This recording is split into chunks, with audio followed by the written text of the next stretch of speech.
नमस्ते दोस्तों, स्वागत करता हूं आज आपका मेरे इस वीडियो में जिसका आज शीर्षक है लेटर ऑफ क्रेडिट।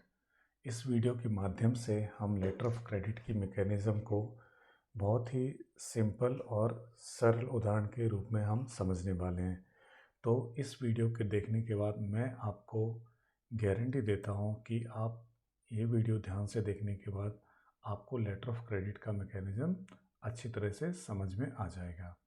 तो आइए स्टार्ट करते हैं। तो एक बार हमारा जो बहुत अनोखा एग्जाम्पल है, जो नेवर बिफोर जैसी चीज़ है, तो उसको जानने से पहले एक बार छोटा सा डेफिनेशन समझ लेते हैं कि एक्चुअली होता क्या है। तो in simple words, it is a mechanism to facilitate a trade transaction between the buyer and the seller by involving the banks to perform the duties of the buyer and seller.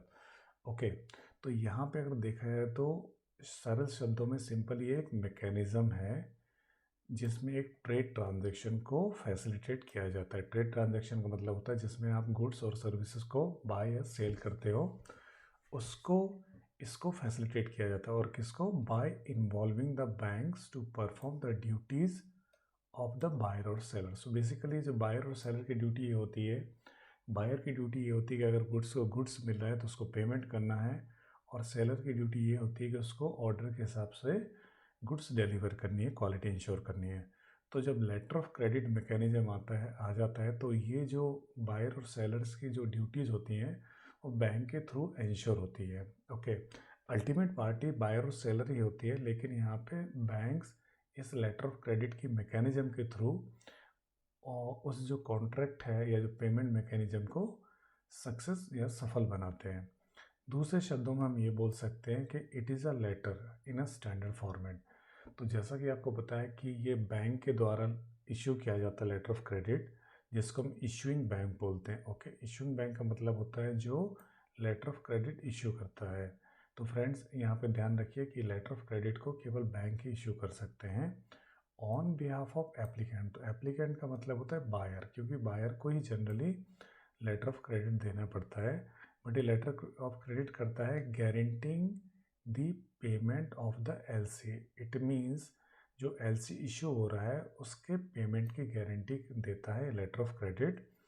And amount to the beneficiary, तो किसको guarantee देता है? जो beneficiary. Beneficiary का मतलब होता है seller, या फिर अगर कोई निगोशिएटिंग बैंक है, कंफर्मिंग बैंक है, उसको गारंटी देता है। लेकिन कब देता है गारंटी? जब उसका डॉक्यूमेंट्स का प्रेजेंटेशन, यानी जब सेलर के द्वारा document as per the terms and condition of the letter of credit दिए जाते हैं, तो उसका पेमेंट की गारंटी दी जाती थी। किसके द्वारा? इश्यूइंग बैंक के द्वारा। फ्रेंड्स, यहाँ पे आपको डरने की बिल्कुल भी ज़रूरत नहीं है। निगोशिएटिंग बैंक, कंफर्मिंग बैंक और बेनिफिशियरी, ये मैं आपको सब आगे आने वाली स्लाइड में समझाऊंगा। अभी समझते हैं इसकी ज़रूरत क्यों पड़ती है। तो सबसे पहले अब जब हम देखते हैं, जब इंटरनेशनल मार्केट में सबसे बड़ा, जब आप पहली बार कोई ट्रांजेक्शन करते हो तो वहाँ पे एक लैक ऑफ ट्रस्ट का एलिमेंट होता है। मतलब बिकॉज कोई नया बायर हो सकता है, आपको रिस्क लगता है कि अरे वहाँ पे तो पेमेंट रिस्क होता है। तो बायर के लिए क्या होता है? It is a risk of receipt of the goods. तो उसके बायर के लिए रिस्क क्या है कि जो नया सेलर है वो गुड्स सप्लाई करेगा या नहीं करेगा, उसके लिए क्वेश्चन मार्क होगा एज पर द कॉन्ट्रैक्ट। और सेलर के रिस्क क्या होता है कि उसको पेमेंट मिलेगा या नहीं मिलेगा। तो इस चीज़ को एड्रेस करने के लिए जो इंटरनेशनल मैकेनिज्म है, जो इसको वाइडली वर्ल्ड वाइड एक्सेप्टेड किया जाता है, वो है लेटर ऑफ क्रेडिट की। To address these risks, buyer and seller bring their banks on the table. Okay, so अभी बायर और सेलर हट जाते हैं और वहाँ पे क्या करते हैं, वो बैंकों के पास पहुँचते हैं, अपने अपने बैंकों के पास में, कि इस ट्रेड ट्रांजेक्शन को फैसिलिटेट किया जाए। तो बैंक्स क्या करते हैं, जिस मैकेनिज्म को यूज करते हैं उसे लेटर ऑफ क्रेडिट बोलते हैं। तो therefore the letter of credit mechanism provides an instrument to the banks to facilitate the trade transaction between the buyers and the seller. So friends, this is the you know basic requirement कि हमें ज़रूरत क्यों पड़ती है। तो दोनों buyer और seller के बीच में लेक ऑफ ट्रस्ट होता है। तो ये लेटर ऑफ क्रेडिट, सिंस यहाँ पे बैंक्स इन्वॉल्व हो जाते हैं और बैंकों की रेपुटेशन, क्रेडिबिलिटी जो इंडिविजुअल है, कंपनी, उनसे ज़्यादा होती है, तो वो लेटर ऑफ क्रेडिट के मैकेनिज्म के थ्रू इसको ये प्रोसेस को कंप्लीट करते हैं। ओके ओके, अब आते हैं बेस्ट पार्ट पे। This is the best part of this video and friends, मैं आपको गारंटी दे सकता हूँ कि इस एग्जाम्पल को किसी ने आज तक इस नज़रिए से नहीं देखा होगा।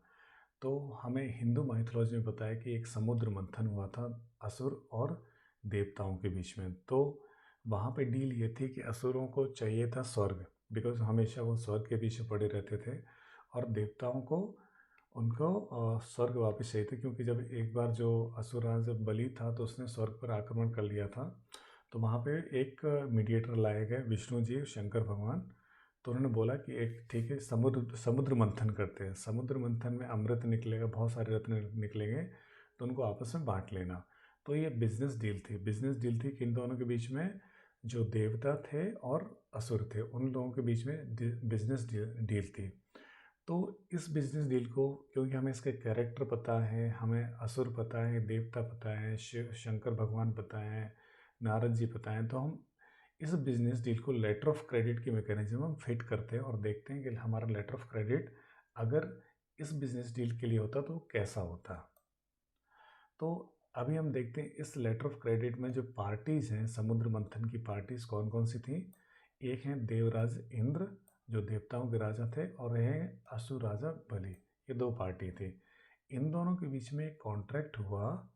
कॉन्ट्रैक्ट ये हुआ कि जो भी समुद्र मंथन होगा उसमें से अमृत निकलेगा, वो इनको चाहिए, और देवताओं को स्वर्ग उनका वापस चाहिए थे। तो जैसा कि हमें पता है कि देवताओं के जो हमेशा इनके रिप्रेजेंटेटिव हैं वो भगवान विष्णु होते हैं। ओके, तो ये भगवान विष्णु के पास जाते हैं, और राजा बलि और जो असुर हैं वो हमेशा शंकर भगवान या नारद जी के पास में जाते हैं। तो यहाँ पे पार्टीज हमारी कौन, देवराज इंद्र हो गए, राजा बलि हो गए, लॉर्ड विष्णु हो गए, लॉर्ड शिवा हो गए, और नारद मुनि। तो ये हमारी पार्टीज हो गई हैं। अब यहाँ पे कंसिडरेशन क्या है, एक जन को स्वर्ग चाहिए वापस और एक जन को अमृत चाहिए। ठीक है, तो उन्होंने डील किया, उन्होंने बोला ठीक है डील करते हैं, हम समुद्र मंथन करते हैं। तो समुद्र मंथन हुआ, तो अभी इनको लेटर ऑफ क्रेडिट देना है। ओके, तो लेटर ऑफ क्रेडिट में अभी जैसे हमने बोला था कि वहाँ पे एक इशूइंग बैंक होता है, और उसमें पार्टीज इन्वॉल्व होती हैं। तो यहाँ पे 2 इंस्टीट्यूशन, तो यानी जिसको लेटर ऑफ क्रेडिट दिया जा रहा है वहाँ पे नाम लिखा। तो यहाँ पे नारद जी को लेटर ऑफ क्रेडिट दिया जा रहा है इस समुद्र मंथन के लिए। तो प्रायोरिटी में स्टैंडर्ड फॉर्मेट होता है। यहाँ पे अगर कोई अमेंडमेंट वगैरह होते तो यहाँ पे लिखे जाते हैं। तो यहाँ पे 1 ऑफ 1, यहाँ पे कोई अमेंडमेंट नहीं है। फॉर्म ऑफ डॉक्यूमेंट्री क्रेडिट, तो ये 40A क्लॉज है, तो यहाँ पे इररिवोकेबल लेटर ऑफ क्रेडिट है। फ्रेंड्स, इसका मतलब ये होता है कि एक बार लेटर ऑफ क्रेडिट इश्यू हो गया तो without the agreement of all the party, इसमें कोई भी अमेंडमेंट नहीं हो सकता और इसको कॉल बैक नहीं किया जा सकता। एक बार लेटर ऑफ क्रेडिट आपने इश्यू कर दिया, मतलब ये आपके धनुष में से निकला हुआ बाण है। एक बार आपने छूट गया तो फिर आपको इसके पेमेंट मैकेनिज्म की टर्म्स एंड कंडीशन को फॉलो करना है। जब तक दोनों पार्टी एग्री नहीं हो, जो बायर सेलर एग्री नहीं हो, तब तक इसमें कोई भी अमेंडमेंट नहीं हो सकता। एक इसको नंबर दिया जाता है, तो नंबर स्टैंडर्ड चीज़ है। फिर उसके बाद है date of issuance, 31C clause बोलते हैं हम इसको, डेट ऑफ इशुएंस। तो यहाँ पे डेट डालिए। फिर date and place of expiry लिखने पड़ते हैं, तो यहाँ पे डेट डालिए और प्लेस ऑफ एक्सपायरी भी यहाँ पे लिखा जा सकता है। ओके, जैसे यहाँ पे इंडिया हो सकता है, यहाँ पे प्लेस ऑफ एक्सपायरी में इंडिया लिख सकते हैं हम। ओके, एप्लीकेंट कौन है यहाँ पे, एप्लीकेशन किसने दी है, देवराज इंद्र ने। ये उनका एड्रेस हो गया, देवराज इंद्र ने। बेनिफिशियरी कौन है इसमें, राजा बलि। राजा बलि को असुर रोग, इनका पिन कोड वगैरह हो गया। ओके, फिर इसके बाद में करेंसी कोड अमाउंट। तो यहाँ पे बेसिकली लेटर ऑफ क्रेडिट की अमाउंट लिखी जाती है, लेकिन उस समय करेंसी नहीं थी, तो यहाँ पे बार्टर एक्सचेंज को हमने यूज़ किया है कि यहाँ पे बार्टर एक्सचेंज, क्योंकि स्वर्ग के बदले में स्वर्ग रत्न और अमृत वगैरह देने वाले थे। फिर अवेलेबल विथ, तो यहाँ पे जिसके पास ये लेटर ऑफ क्रेडिट अवेलेबल होता है, जो बैंक होता है उसका नाम लिखते हैं। तो यहाँ पे किसके पास अवेलेबल थे, ये लॉर्ड शंकर जी के पास में अवेलेबल है। तो यहाँ पे ड्रॉई हैं, लॉर्ड शंकर हैं, उनका एड्रेस पूरा इधर आ गया। ये 42A होता है। फ्रेंड्स, ये माइथोलॉजिकल एग्जाम्पल है, लेकिन इसको मैं रियल एग्जाम्पल भी आपको स्लाइड में दिखाने वाला हूँ, डोंट वरी।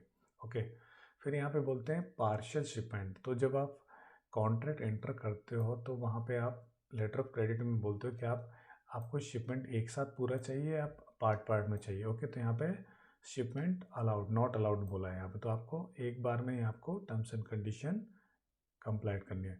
फिर यहाँ पे एक टर्मिनोलॉजी है ट्रांसशिपमेंट। ट्रांसशिपमेंट का मतलब होता है जब आपका गुड्स वेसल या शिप में जाता है तो वो शिप कहीं पे खाली नहीं हो सकती और उसको चेंज नहीं किया सकता, एक शिप से गुड्स दूसरे शिप पे चेंज नहीं किया जा सकता, तो उसको ट्रांसशिपमेंट बोलते हैं। अगर अलाउ किया है तो उसको शिप चेंज हो सकता है, पोर्ट चेंज हो सकता है, और लेकिन नहीं अलाउ है तो सेम वेसल का यूज होगा, तो यहाँ पे नॉट अलाउड है।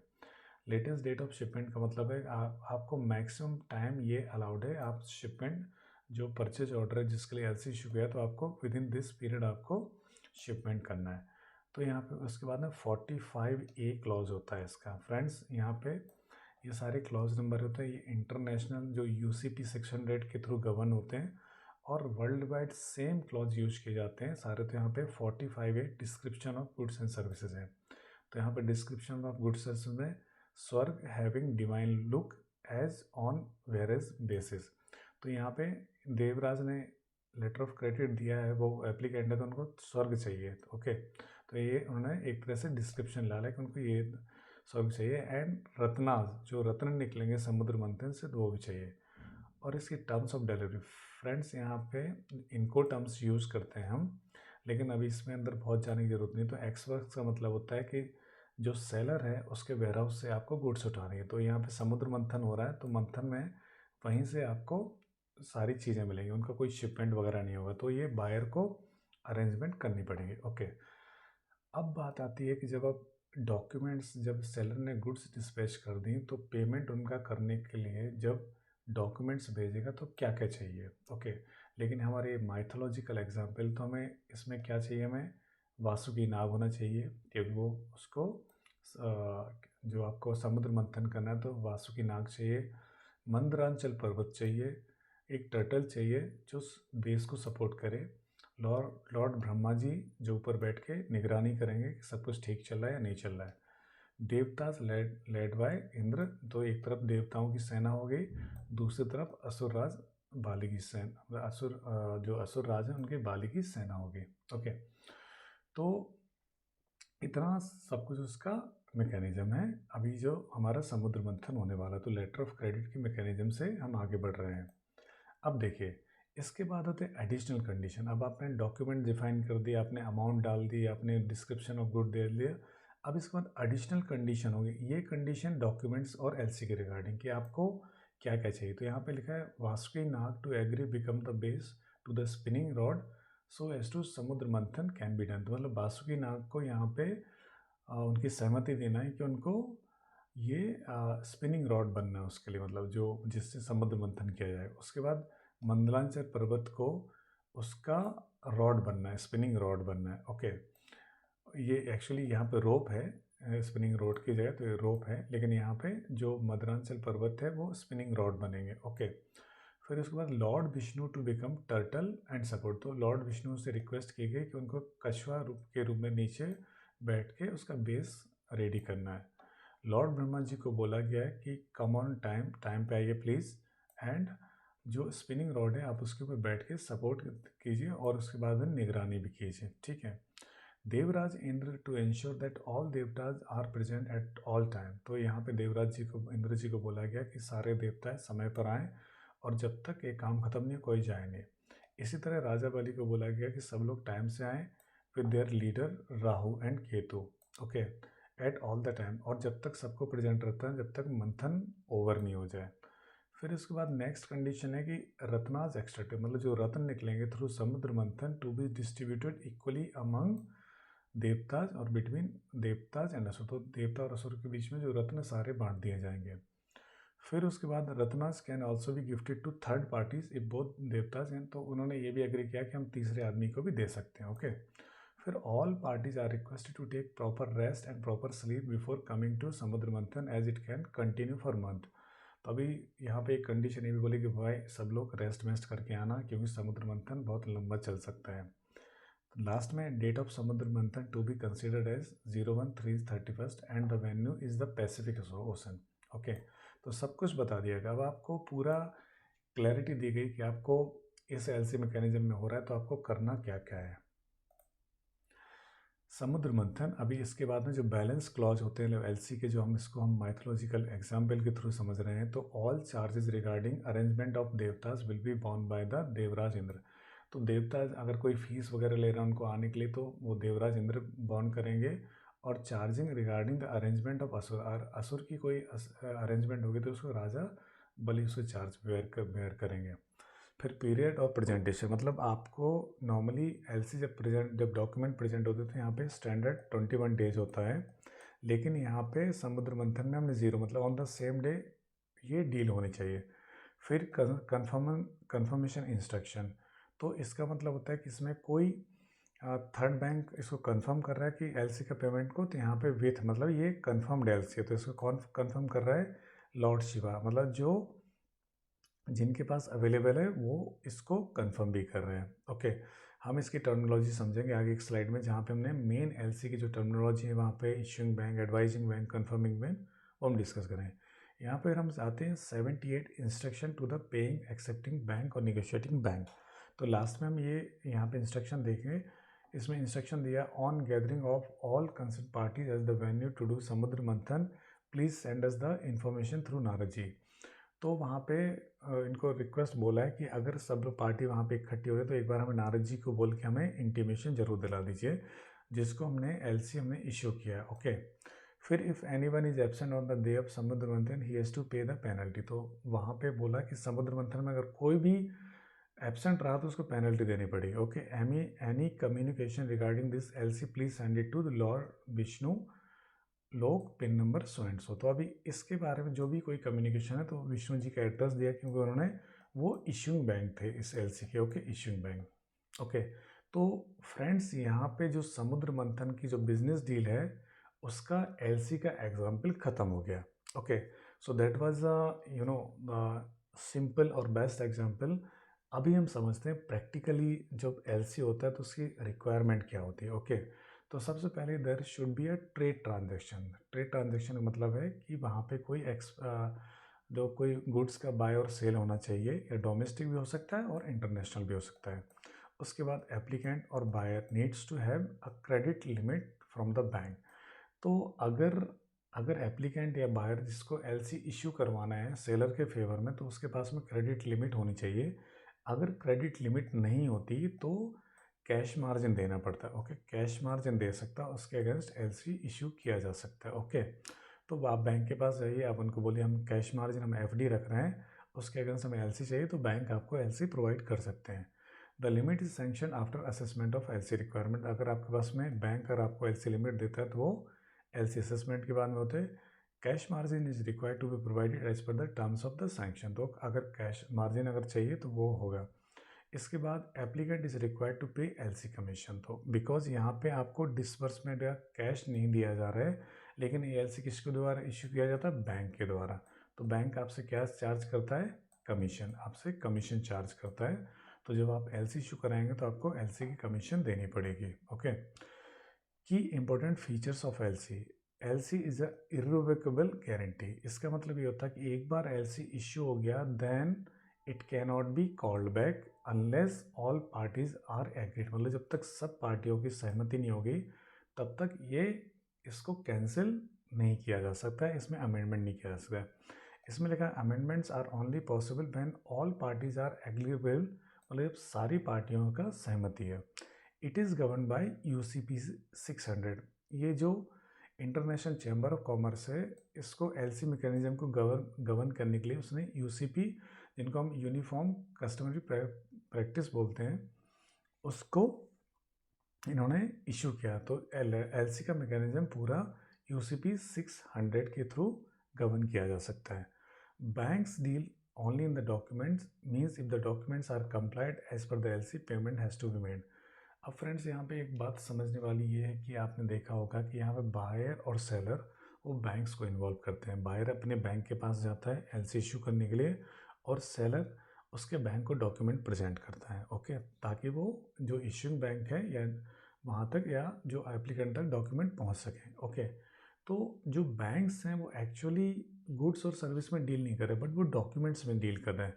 तो इश्यूइंग बैंक ने एलसी इशू कर दिया बेस्ड ऑन द एप्लीकेशन, और जो बेनिफिशियरी बैंक है उसने क्या, डॉक्यूमेंट जो उसको सेलर ने जो डॉक्यूमेंट दिए प्रेजेंट करने के लिए, उसने जो गुड्स शिप किया, शिपमेंट के जो भी डॉक्यूमेंट उसने अपने बैंक को दे दिया, और वो बैंक क्या करेगा, वो इश्यूइंग बैंक तक वो डॉक्यूमेंट भेजेगा। तो यहाँ पे बेसिकली देखा जाए तो this is article 5 of this UCP 600 कि बैंक जो है यहाँ पे डॉक्यूमेंट्स में डील करते हैं। ओके, तो गुड्स, इवन अगर गुड्स में कोई प्रॉब्लम है but documents are in order as per जो एलसी की टर्म्स, अगर डॉक्यूमेंट्स अगर ऑर्डर में है तो उसका पेमेंट होना ही है। ओके, फिर उसके बाद में banks get payment within 5 business days to convey the discrepancy. तो इसका मतलब ये है कि बैंक को केवल 5 दिन मिलते हैं डिस्क्रिपेंसी बताने के लिए। इसका मतलब क्या है, इसका मतलब ये है कि जब सेलर ने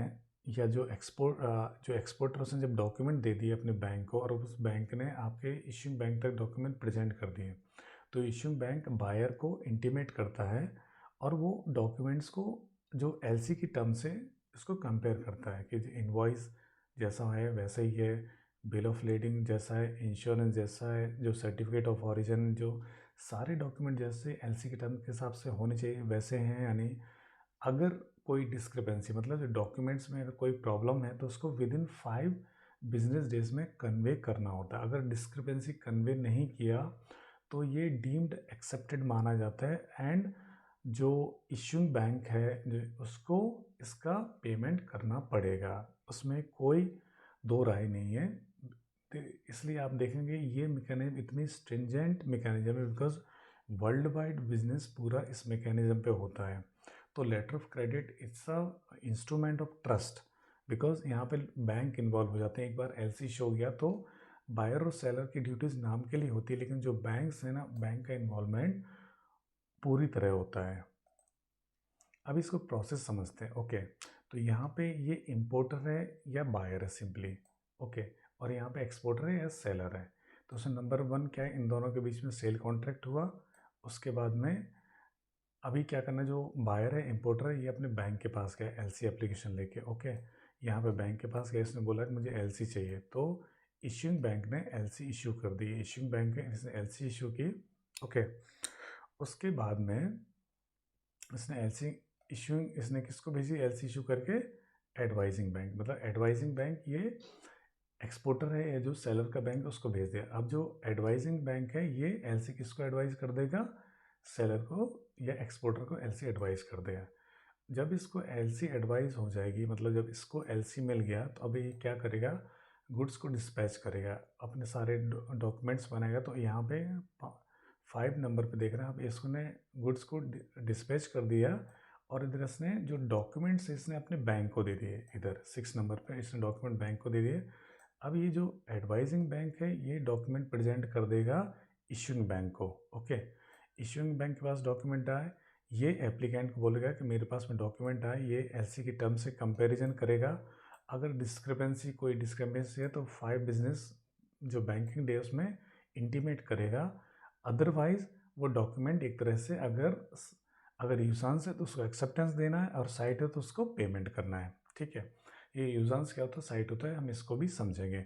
बट ये मोटा मोटी एलसी का मैकेनिज्म है, उम्मीद करता हूँ आपको समझ में आ रहा होगा। अब देखते हैं जो प्रैक्टिकली एलसी होता है उसमें की इंपॉर्टेंट टर्म्स होते हैं जिसको हम एलसी में यूज़ करते हैं, वो क्या क्या होते हैं। एक है पार्शियल शिपमेंट। तो पार्शियल शिपमेंट का मैंने आपको बताया है, इट मीन्स कि आपने सपोज 100 टन अगर इसमें आपने ऑर्डर दिया तो आप स्लॉट में इसका शिपमेंट कर सकते हो, 20 टन, 50 टन, 70 टन।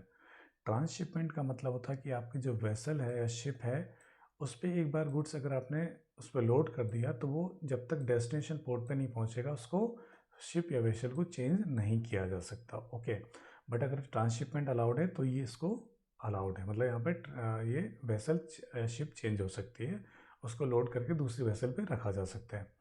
इसके बाद आता है साइट एलसी और यूजांस एलसी। तो साइट एलसी का मतलब ये होता है कि जब जैसे ही आपको डॉक्यूमेंट्स मिलते हैं, एलसी के डॉक्यूमेंट्स बैंक के काउंटर पे पहुंचते हैं, तो आपको उसका पेमेंट अगेंस्ट डॉक्यूमेंट, मतलब अगर डॉक्यूमेंट अगर एलसी की टर्म्स हैं तो आपको विद इन 5 बैंकिंग डेज आपको उसका पेमेंट करना है, ठीक है। ये है साइट एलसी। और यूजेंस एलसी के केस में क्या है कि आपको 5 बिजनेस डेज के अंदर, यूजेंस का मतलब है बायर ने आपको एक यूजेंस पीरियड दिया, मतलब क्रेडिट पीरियड दिया है यहाँ पे, ओके। तो जैसे ही आपको एलसी मिला तो आपको विद इन 5 बैंकिंग डेज आपको या तो डिस्क्रिपेंसी कन्वे करना है या उसका एक्सेप्टेंस देना है यहाँ पे, ठीक है। तो यूजेंस एलसी के केस में आपको एक्सेप्टेंस देना होता है, ओके। तो आपको एक्सेप्टेंस देना है या फिर आपको डिस्क्रिपेंसी कन्वे करना है, तो ये साइट एलसी होता है और यूजेंस एलसी। निगोशिएटिंग बैंक का मतलब होता है जो सेलर के डॉक्यूमेंट को निगोशिएट करता है। निगोशिएट का मतलब सिंपली होता है कि सेलर से डॉक्यूमेंट कलेक्ट करना as per the LC terms और उनको जो इश्यूइंग बैंक तक भेजना है, ओके। तो उसके अगेंस्ट वो फाइनेंस भी प्रोवाइड कर सकता है और सिंपली डॉक्यूमेंट्स को निगोशिएट करके आगे बढ़ा सकता है, अपना चार्ज ले सकता है। कन्फर्मिंग बैंक का मतलब क्या होता है? इसका मतलब ये है कि सपोज मेरा बायर इंडिया में है, ओके, और सेलर मेरा रशिया में है, ओके।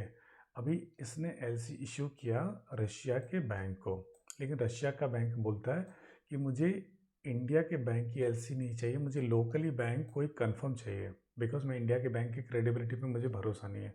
हालांकि आज की डेट में इंडिया के बैंक्स का ज़्यादा क्रेडिबिलिटी है compare to Russia, because Russia के ऊपर सैंक्शन है, ओके। लेकिन फिर भी एलसी के मैकेनिज्म को समझने के बोलते हैं, इसको ये बोलता है कि हमें एक लोकल बैंक चाहिए कंफर्मेशन ऐड करने के। तो यहाँ पे इसने एक्स बैंक को रिक्वेस्ट किया कि कंफर्म कर दो, ये लोकल बैंक को है, ओके। ये लोकल बैंक है, इसने कंफर्मेशन ऐड किया। मतलब कंफर्मेशन का ऐड का मतलब है कि अभी इसका इस बैंक के ऊपर डिपेंडेंसी नहीं है, वो इस बैंक को डॉक्यूमेंट प्रेजेंट करेगा, उसको पेमेंट इससे चाहिए अभी, ठीक है। और बदले में ये इसका रीइंबर्समेंट यहाँ से क्लेम करेगा। सो एक तरह से ये रीइंबर्सिंग बैंक की एक तरह से रीइंबर्सिंग बैंक बन जाएगा, ओके, जो इश्यूइंग बैंक है। अगर कोई बीच में दूसरा बैंक है तो वो भी बन सकता है। समटाइम एक ही बैंक मल्टीपल रोल प्ले करते हैं और जो मल्टीपल बैंक है कई बार डिफरेंट रोल प्ले करते हैं, ओके। सो रीइंबर्सिंग। देन डिस्क्रिपेंसी, मैंने बोला कि जो डॉक्यूमेंट्स हैं अगर वो एलसी की टर्म्स है, अगर जैसे उसने बोला इनवॉइस की तो 5 कॉपी चाहिए, ठीक है, अगर वो 4 ही कॉपी है तो वो डिस्क्रिपेंसी है। उसने बोला बिल ऑफ लेडिंग क्लीन होनी चाहिए, वहाँ पे कोई मार्क नहीं होना चाहिए, तो अगर उसमें गुड्स के बारे में कोई कमेंट्स दिया है नॉट क्वालिटी के बारे में तो वो डिस्क्रिपेंसी मानी है। इसके बाद है इनको टर्म्स। फ्रेंड्स, मैं इनको टर्म्स के ऊपर एक पूरा वीडियो अलग से बनाऊंगा। इनको टर्म्स का मतलब होता है कि ये इंटरनेशनली कमर्शियल टर्म्स हैं जिनको हम शॉर्ट में इनको टर्म्स बोलते हैं। जैसे आपने देखा कि LC mechanism it is world wide accepted mechanism, तो जो इनको टर्म्स है वो आपकी सेलर और बायर की रिस्पॉन्सिबिलिटी बताती है, ठीक है। ये एक्स वर्क होता है, एफओबी होता है, सीआईएफ होता है, सीपीटी होता है, लेकिन इनको समझने के लिए इसका एक अलग से वीडियो होता है। तो लेकिन अगर आपको एलसी के इसमें जाना है तो आप सिंपली गूगल भी कर सकते हैं। जैसे एक्सवर्क का मतलब होता है कि सेलर अपने फैक्ट्री में गुड्स बना के रख देगा, अब सारी रिस्पॉन्सिबिलिटी बाहर की उसको वहाँ से उठाने की, ओके। एफओबी का मतलब होता है कि वो फ्री ऑन बोर्ड, मतलब आपको वहाँ पे जो लोडिंग है वहाँ तक पहुँचा देगा, उसके बाद में आपको उसको लोड करवाना है, उसका इंश्योरेंस वगैरह सब आपको करना है, तो बोर्ड वहाँ पे रखवा देगा, ओके। सीआईएफ का मतलब है कॉस्ट इंश्योरेंस फ्रेट, तो कॉस्ट भी बेयर करे, इंश्योरेंस भी देगा और फ्रेट भी देगा। तो इस तरह से उसकी रिस्पॉन्सिबिलिटी डिफाइन होती जाती है बायर और सेलर के इनको टर्म्स में, ओके। बट इनको टर्म्स बहुत ज़रूरी है, अगर आप एलसी में डील करें तो आप सारी इनको टर्म्स को अच्छे से समझिए, क्योंकि इसमें बायर और सेलर्स की रिस्पॉन्सिबिलिटी डिफाइन करती है इनको टर्म्स, ओके। अभी हम समझते हैं प्रैक्टिकल केस। अभी हमने लिया था समुद्र मंथन का, अब देखते हैं एक्चुअली एलसी में सेम क्लॉज होते हैं। तो यहाँ पे टू इंस्टीट्यूशन, मतलब जिसको एलसी इशू किया जा रहा है तो उसका स्विफ्ट कोड और एड्रेस होता है, प्रायोरिटी इसका क्लॉज नंबर 27 सीक्वेंस। यहाँ पे मैंने बताया था कि अमेंडमेंट होते हैं तो उसका नंबर, फॉर्म ऑफ इस irrevocable letter of credit, documentary credit number दिया जाएगा, date and issue, expiry, China, applicant, यहाँ पे एप्लीकेंट जो बायर है वो अपना नेम एड्रेस लिखेगा, बेनिफिशियरी का नेम एड्रेस आएगा, करेंसी आएगी यूएसडी और अमाउंट आएगी। उसके बाद में अवेलेबल विद बैंक, तो एनी पर्टिकुलर बैंक का नाम है तो उसके पास अवेलेबल रहेगा, और अगर किसी का नाम नहीं है तो एनी बैंक लिखा हो सकता है यहाँ पे। फिर ये साइट है या यूजॉन्स एलसी वो लिखा जाएगा इसके बारे में, और ड्रॉई उसके बैंक का नाम लिखा जाए जिसके फेवर जो ड्रॉई इस एलसी का, ठीक है। बेसिकली इट्स अ जस्ट आपका जो बेनिफिशियरी बैंक है वही होता है। उसके बाद में 40T ये ट्रांसशिपमेंट अलाउड है नॉट अलाउड आपको यहाँ पे बताना है। फिर लेटेस्ट डेट ऑफ शिपमेंट आपको लिखना है, डिस्क्रिप्शन ऑफ गुड लिखना है। ओके, टर्म्स ऑफ डिलीवरी मतलब ये आपके इनको टर्म्स है, तो इनको टर्म्स को आपको यहाँ पे मेंशन करना है कि ये क्या है, CIF है, FOB है, एक्स वर्क से क्या है। ओके, देन उसके बाद में डॉक्यूमेंट्स रिक्वायर्ड। ओके फ्रेंड्स, अभी हमने समुद्र मंथन वाले डॉक्यूमेंट देखे थे, बट अभी देखिए इसमें एक्चुअली डॉक्यूमेंट क्या क्या होते हैं। तो beneficiary draft in duplicate payable eight site for invoice value of goods shipped coating LC number, तो उसको ड्राफ्ट चाहिए। साइंड कमर्शियल इनवॉइस चाहिए इन ट्रिप्लीकेट, है ना, quoting IC number and certifying that the goods are as per contact number so and so. Okay, तो यहाँ पे document prescribe कर रहा है, उनकी कंडीशन बदल रहा है। Full set signed clean on board ocean bill of lending made out of order. Okay, तो ये बिल ऑफ लेडिंग क्या बोला है, क्लीन एंड साइंड बोला है। ओके, और बिल ऑफ लेडिंग बोला कि ये सारी चीज़ें मेंशन होनी चाहिए इसमें, IC number, pan number, GST number, email ID, ये सब आपका उस पर मेंशन होना चाहिए। और पैकिंग लिस्ट मांग लिया इसने, फिर certificate of origin by chamber of commerce, फिर इंश्योरेंस पॉलिसी मांगा है, फिर शिपिंग कंपनी का सर्टिफिकेट मांगा है, फिर एडिशनल कंडीशन। तो ये डॉक्यूमेंट्स हो गए। 46A आपको डॉक्यूमेंट्स बताता है, ओके, कि आपको क्या क्या डॉक्यूमेंट प्रेजेंट करना है। और 47A आपको डॉक्यूमेंट्स और LC मैकेनिज्म की कंडीशन बताता है। ओके, तो जैसा इसमें लिखा है, invoices in excess of draft not acceptable, shipper other than beneficiary in bill of lading not acceptable, any document called for and produce by ये सो एंड सो नॉट ये आर एक्सेप्टेबल, और provided all such original document are manually signed. Okay, फिर उसके बाद invoice, packing list, bill of lading must marked these goods are being imported under OGL licence वगैरह ये mention करना है।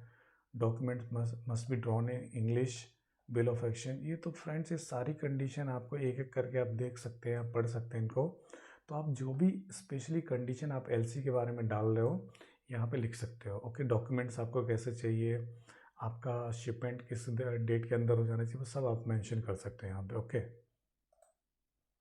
अब ये चार्जेस बोलते हैं, तो यहाँ पे 71 में चार्जेस आता है। All bank charges inside particular country are for the beneficiary account and all charges outside that country for the applicant. Okay, मतलब बायर और सेलर के लिए। पीरियड ऑफ प्रेजेंटेशन मैंने बोला था नॉर्मली 21 डेज होता है, बट यहाँ पे कम ज़्यादा हो सकता है। Okay, but with in the validity of the LC, तो इट मीन्स आपके जो डॉक्यूमेंट्स हैं वो LC की वैलिडिटी के अंदर प्रेजेंट होना चाहिए, अदरवाइज वो डिस्क्रिपेंट माने जाते हैं डॉक्यूमेंट। कंफर्मेशन यहाँ पे आपको विद चाहिए, विदाउट चाहिए, आप ऐड उसको बता सकते हैं। फिर लास्ट में होता है instruction to the paying, accepting और नेगोशिएटिंग बैंक। तो यहाँ पे डॉक्यूमेंट ये LC इशू किया है, किसने किया, इशूइंग बैंक ने किया है। ओके, तो वो इंस्ट्रक्शन किसको दे रहा है, पेइंग बैंक, एक्सेप्टिंग और नेगोशिएटिंग बैंक, जिसको जो भी कहे तो बोलता है on receipt of the document strictly in conformity of the terms and condition of this credit और due date we shall remit the proceed as per your instruction. Okay, तो उसने बोला कि अगर आपके सारे डॉक्यूमेंट अगर as per terms and condition है तो हम आपको इसका पेमेंट करेंगे। डिस्क्रिपेंसी अगर निकलती है तो उसका फीस इतना रहेगा। और उसमें बोलता है कि डिस्पैच सारे जो डॉक्यूमेंट्स का सेट आप हमें इस एड्रेस पे डिस्पैच कर दीजिए so that we can arrange the payment for your LC और for your goods. So friends, this is the practical mechanism, and मैंने कोशिश किया है कि इसको समुद्र मंथन के थ्रू आपको समझाया जाए। उम्मीद करता हूँ कि आपने इसको पसंद किया होगा। अगर आप इसको पसंद किए तो आप इसको लाइक कीजिए, आगे शेयर कीजिए, और उम्मीद करता हूँ कि ये वीडियो आपकी लेटर ऑफ क्रेडिट की नॉलेज में आपको वैल्यू एडिशन करेगा। Thank you very much.